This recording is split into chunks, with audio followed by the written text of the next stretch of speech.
En toda guerra moderna hay estrellas. En la invasión rusa a Ucrania, el Javelin fue la celebridad. Y estamos hablando de un misil portátil tan efectivo que se ganó canciones, memes y hasta banderas ondeando su silueta como si fuera, no sé, una especie de superhéroe o algo por el estilo. Era el símbolo, el Javelin, era el símbolo del David ucraniano enfrentado al Goliat ruso. Estamos hablando de precisión, poder y tecnología de punta que se unieron para crear, pues nada, al temido Javelin. Як стріляють джавеліни, ворог швидко гине. Джавеліне, джавеліне, любий джавеліне, джавеліне, джавеліне, файний джавеліне. Pero, y aquí viene un pero gigante, ay, casi tumbé. Mientras los reflectores miraban al misil estadounidense, un viejo conocido hacía su trabajo en silencio, un arma tan simple como efectiva y que cabe en la palma, miren, en la palma de la mano. Y sin embargo, ¿saben qué? Es posiblemente más temida que el mismísimo Javelin. Si nos ponemos a pensar, bueno, me dejan saber en los comentarios. Estamos hablando de que su fabricación es extremadamente sencilla y barata. O sea, solo se necesita una simple botella, gasolina, un trapo y ¡cachán! Tenemos a una de las armas más temidas de la historia. El famoso, el mítico, el temido cóctel Molotov. Aunque es verdad que no tuvo ni canciones ni pósteres, ya saben, glamurosos, fue digamos que este fuego improvisado el que en muchos pueblos y ciudades ayudó a detener el avance ruso. De hecho, en los primeros meses de la invasión se montaron verdaderas líneas de producción de cócteles Molotov. Imagínense en esto, estamos hablando de fábricas y de cervecerías reconvertidas que producían miles y miles y miles de botellas incendiarias al día. No hablamos de un par de manifestantes, ya saben, en las esquinas. Estamos hablando de toda una cadena de montaje casera que sería el sueño húmedo de cualquier fábrica china obsesionada con la producción en serie, porque en Ucrania, frente a tanques blindados, la improvisación se convirtió en una industria. Y lo que para los soviéticos de antaño fue un insulto convertido en nombre, para los ucranianos fue un símbolo de resistencia, la llama que recordaba al invasor que no todo se gana con acero y misiles. Being used, with a short video showing a Molotov drive-by, with Ukrainians throwing a Molotov. Since then, a handful of other videos have shown.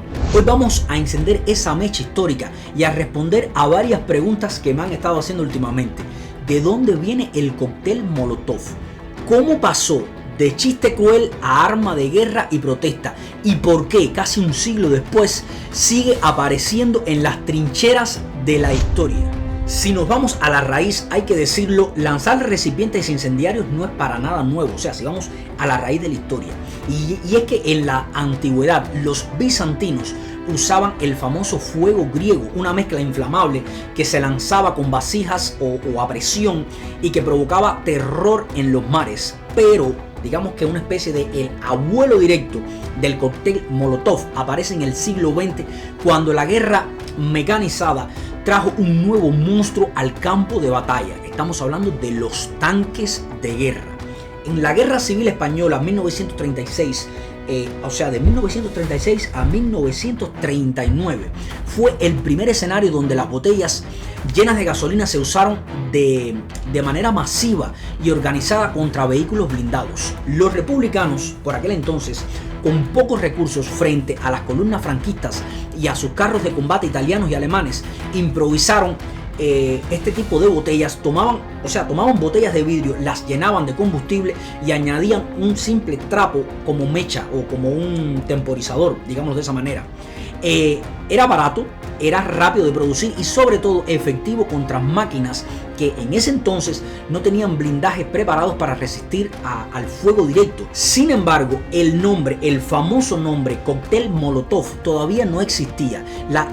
La invención práctica como tal se había consolidado en España, pero el bautizo vendría poco después y sería cortesía de los finlandeses, con una dosis de sarcasmo que la historia simplemente no pudo olvidar. Como les decía, el bautizo del cóctel Molotov no ocurrió en España, sino unos años después, durante la Guerra de Invierno entre 1939 y 1940. Aquello fue un conflicto brutal.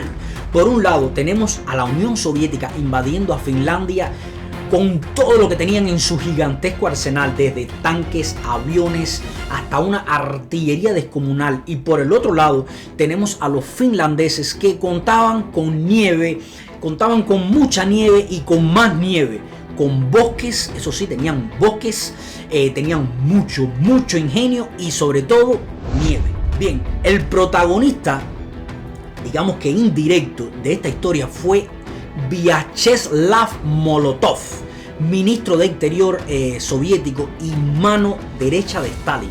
¡Qué clase tipeo!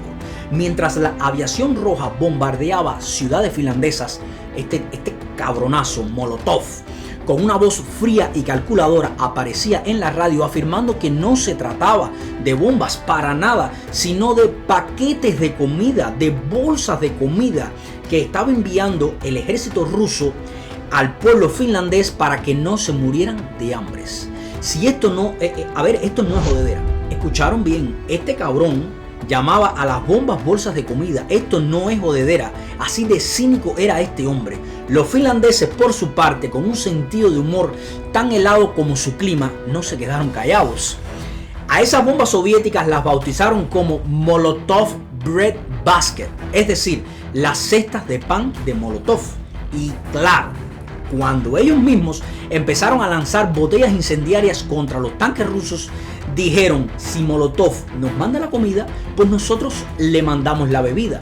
Y así la frase cóctel Molotov no fue un homenaje, era un insulto literalmente lanzado en llamas, una burla que quedó inmortalizada en el lenguaje militar, en los manuales de guerra y en la prensa internacional. Cuando Rusia cruzó la frontera en febrero del 2022, el mundo esperaba ver tanques arrasando a Ucrania en cuestión de días. Yo incluido, lo admito. Pero lo que nadie imaginaba era que junto a estos misiles antitanques y drones kamikaze volvería a nacer, a ponerse en acción el viejo cóctel Molotov.